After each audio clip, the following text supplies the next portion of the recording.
beruntung bagi orang yang lihat kepadaku.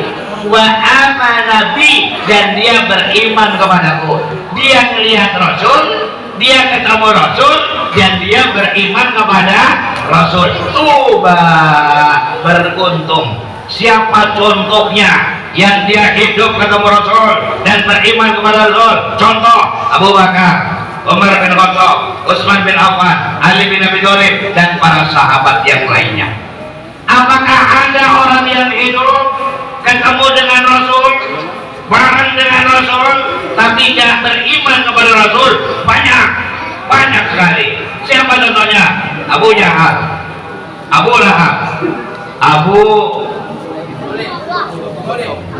Gosok, Abu. Banyak sekali orang-orang yang hidup ketemu Rasul tapi tidak beriman kepada Rasul. Sehingga pada waktu zaman Rasul masih hidup, ada orang yang ketemu Rasul beriman, ada orang yang ketemu Rasul tidak beriman. Tapi kata Rasul begini, summa toba, summa toba, summa toba, kemudian beruntung. 3 kali Rasul ngomong beruntung. 3 kali. Apa selanjutnya?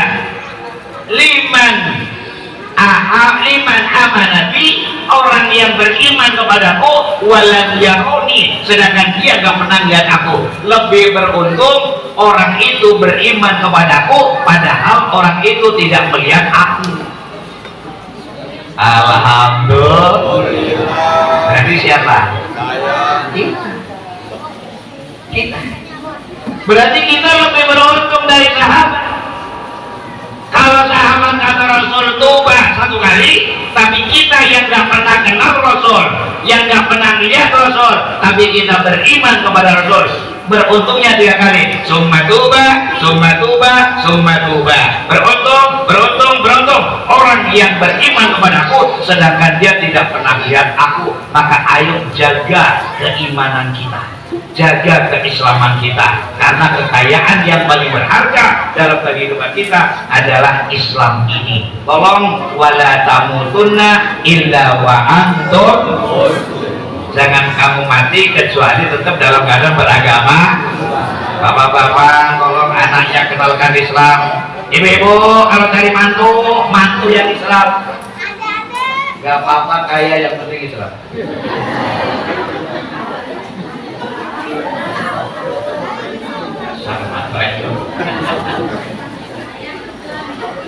Ya kan enak, mantunya Islam, duitnya enak kan, alhamdulillah. Daripada mantunya kafir miskin lagi, itu kan sengsara dunia akhirat itu. Anak-anak kita harus Islam, cucu kita Islam, mantu kita Islam, dan seluruh keluarga kita Islam. Nah, kalau kita sudah beragama Islam seperti ini, ayo hidupnya sehari-hari ikuti Rasulullah. Ayo kita contoh bagaimana Rasulullah menerapkan kehidupan. Ayo kita tiru kehidupan Rasulullah. Baik, masuk kepada materi sekarang. Ayo kembali kepada tema, meneladani Rasulullah dalam kehidupan sehari-hari. Kehidupan sehari-hari sangat beranjak dari rumah tangga. Rumah tangga minimal ada 3. Ada suami, ada istri, ada anak. Yang pertama suami dulu. Tolong bapak-bapak, latihan hidup mengikuti sunnah Rasul. Kayak apa sunnah Rasul dalam sehari-hari? Suami menjadi pemimpin dalam rumah tangga. Aslinya mohon maaf, suami harus lebih pintar ngajinya ketimbang istri. Aslinya itu aslinya itu. Baca Quran harus pintaran suami. Aslinya.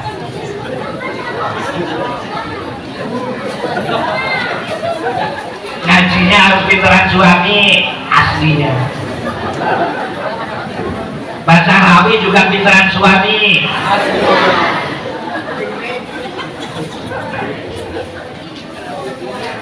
Aslinya suami harus lebih pintar ketimbang istri. Karena apa? Mohon maaf, istri aslinya nggak boleh ngaji kemana-mana. Aslinya. Benar, ini jujur saya. Istri aslinya nggak boleh ngaji kemana-mana. Istri nggak boleh ngaji kemana-mana aslinya. Terus apa? Yang ngajarin aslinya suami. Aslinya. Cuma masalahnya suami itu masalah. Itu masalah. Aslinya suami yang wajib ngajarin istri. Aslinya istri nggak perlu ngaji kemana-mana, nggak perlu keluar dari rumah ngaji kemana-mana jauh-jauh. Suaminya aja ngajarin. Cuma masalahnya tidak semua suami bisa ngajarin istri, betul? Jadi kompak. Kadang-kadang ada yang suami bisa ngajarin tapi waktunya nggak sempat, betul? Karena kan ada suami yang berangkat kerja pagi pulangnya itu kan nggak sempat ngajarin istri. Kadang-kadang juga ada suami sempat, suami bisa ngajarin, cuma kalau istri dari nama suami rewelnya ampun-ampunan, betul-betul. Maka akhirnya yaudah kalau begitu istri ngaji. Maka pada waktu istri mau ngaji harus dapat ridho dari suami, izin dari suami. Kenapa suami itu menjadi penting dalam rumah tangga? Karena suami adalah rohin, pemimpin yang akan dimintai pertanggungjawaban dalam kehidupan di akhirat nanti. Sampai-sampai contohnya mohon maaf, kalau nggak sempat ke masjid sholat, kalau nggak sempat kamu sholat berjamaah, di rumah suami jadi imam, istri makmum, betul? Walaupun suaminya nggak bisa baca surat panjang, tetap imam. Kan ada ibu-ibu suratnya panjang, Qurannya lancar, suaminya nggak bisa. Yang jadi imam tetap suaminya. Istri nggak boleh overlap, pak, lu nggak hafal surat, lu makmum gue imam. Ini istri somong. Walaupun suaminya nggak hafal surat tetap imam. Karena memimpin rumah tangga dipimpin oleh suami. Gimana kalau nggak hafal surat? Ya udah sebisanya aja. Kuliah guru, sah apa enggak? Sah. Silakan tanya kepada para ustaz. Suratnya kuliah guru sah kalau di rumah. Tapi di masjid jangan coba-coba, cuman kuliah sama guru. Di masjid kuliah guru. Begitu anak kecil ada pintar-pintar. Siapa jadi imam? Pak itu mesti kuliah lagi. Waladhalin, amin. Bismillahirrahmanirrahim. Kuliah lagi. Tapi kalau di rumah nggak apa-apa. Boleh pak. Di rumah yang makmum istrinya, suaminya kuliah kulhu. Nggak mungkin akan diketahui sama istrinya, karena istri udah tahu bahwa suaminya memang goblok dari itu.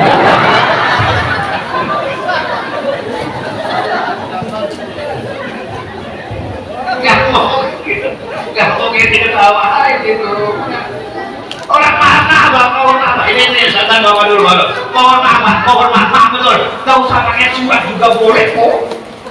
Silakan buka kitab fikih. Jadi imam di rumah nggak usah pakai surat. Waladhalin, amin, Allahu Akbar. Baik lagi, waladhalin, amin, Allahu Akbar. Sama nggak? Sah. Saya jamin saya. Semua kitab fikih harus sah. Yang penting sampai waladhalin benar. Suratnya nggak apa-apa. Malah ada yang geledek. Kan kata istrinya ngomong sama suami, Pak, jadi imam. Enggak, imam Pak.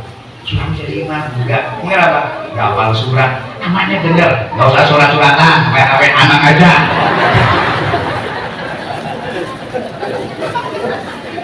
Ya Allah. Surat. Artinya apa? Tunjukkan seorang suami jadi pemimpin dalam rumah tangga. Dan ini yang dicontohkan oleh baginda Rasul. Karena apa? Besok suami di akhirat akan dimintai pertanggungjawaban. Bagaimana istrimu, bagaimana anakmu, bagaimana rumah tanggamu. Oleh karenanya jadilah suami, ayo didik istri kita, didik anak kita, didik cucu kita, didik mantu kita, termasuk mohon maaf Pak, jangan sampai Pak istri kita nggak sholat Pak.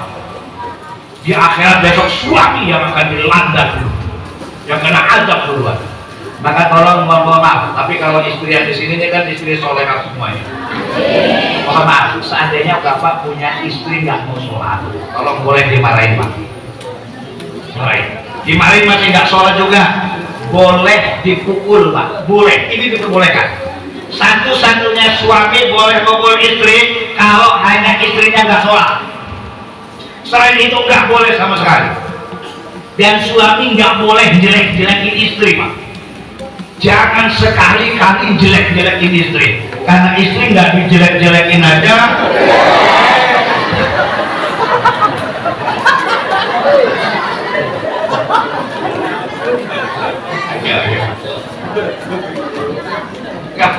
Nggak boleh itu. Tapi kalau istri sampai nggak sholat, boleh pukul. Pukul bukan untuk menyakiti, tapi pukul untuk mendidik. Kalau sudah pukul lalu sholat juga, boleh uang belanja kita stop. Uang belanja stop, boleh tidurnya diusir di dapur aja. Kalau sudah begitu macam-macam laku sholat, kasih ancaman terakhir Pak. Ini ancaman terakhir. Apa ancaman terakhir? Mak, kalau memang nggak mau sholat, daripada saya besok kena azab di akhirat, mendingan saya mau ganti istri yang mau sholat. Setuju ini? Ya, bos untuk sholat. Untuk sholat dulu. Artinya apa? Suami adalah tanggung jawab. Betul-betul harus tanggung jawab. Oleh karenanya Bapak yang berbahagia, mari kita perbaiki rumah tangga kita. Kita perbaiki rumah tangga kita, kita didik keluarga kita, jadikan rumah tangga kita seperti Rasul mengatakan, "Haiti jannati, rumah tanggaku bagaikan surgaku." Ciptakan kedamaian, ciptakan ketentraman, ciptakan keindahan dalam rumah tangga. Ya, semua itu yang menciptakan adalah suami. Mudah-mudahan yang hadir semua menjadi suami yang soleh-soleh. Itu aja untuk suami. Pulang dari sini tingkatkan ibadah. Sekarang istri. Bu, ibu-ibu itu paling enak jadi istri. Enak. Karena Bapak Kakak kasih tahu ini rahasia Bu. Ibu nggak wajib masak, nggak wajib. Ibu nggak wajib ngepel, nggak wajib. Itu nggak wajib, nggak wajib. Ibu nggak wajib nyuci juga nggak wajib. Ibu nggak wajib nyetrika juga nggak. Wajibnya ibu cuma nurut sama suami. Kalau suami nyuruh masak ya masak.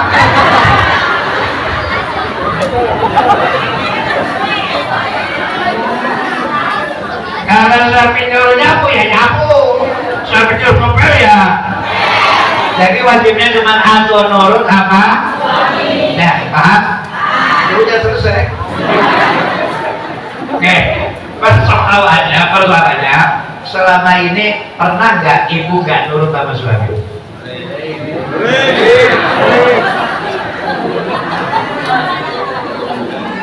Jadi istri itu paling gampang, caranya cuma satu, yaitu nurut apa? Udah itu aja. Udah. Nah, selama ini pernah nggak ibu nggak nurut sama suami? Pelanggaran. Yang kedua, ibu pernah nggak bohong sama suami? Pelanggaran. Biasanya ibu bohong kalau kaitannya duit biasanya. Jarang istri yang jujur sama suami tentang duit itu jarang. Ande, ibu duitnya masih ada. Suami nanya, Ma, uangnya masih apa habis? Lupa betul. Jawabannya artis padahal. Terus kalau ibu-ibu dibohongin suami pernah nggak? Banyak.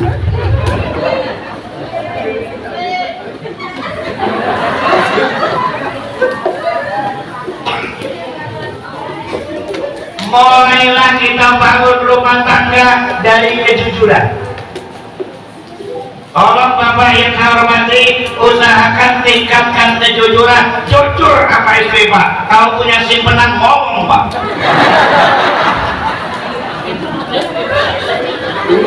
Simpenan duit. Jujur.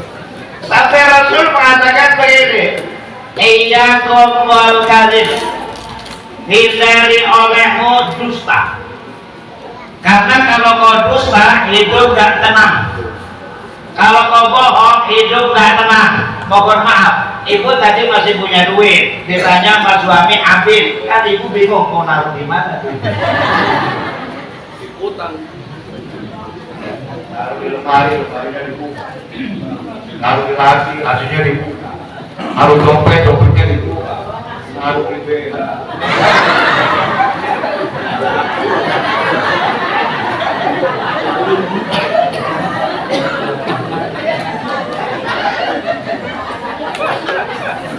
Artinya orang kalau bohong hidup jadi nggak tenang.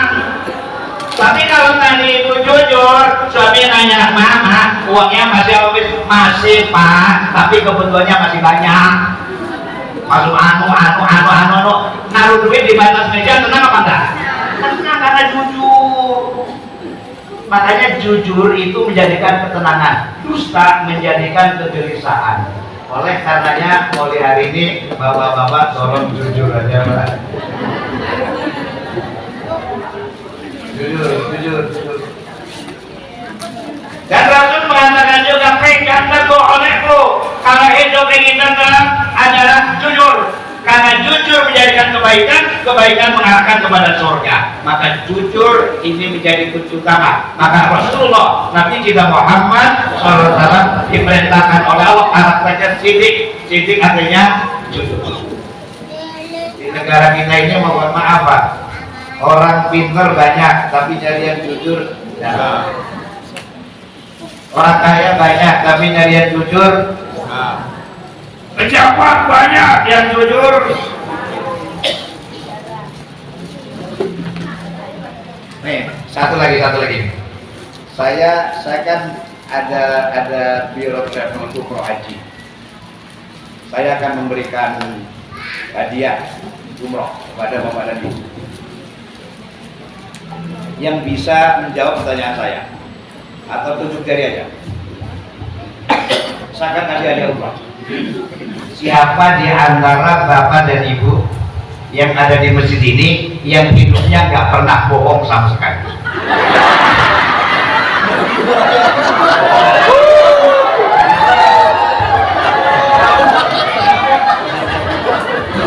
Nggak jadi.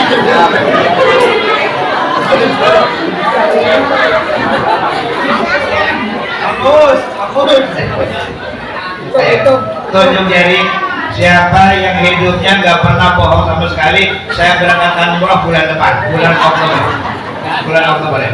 Ayo. Alhamdulillah.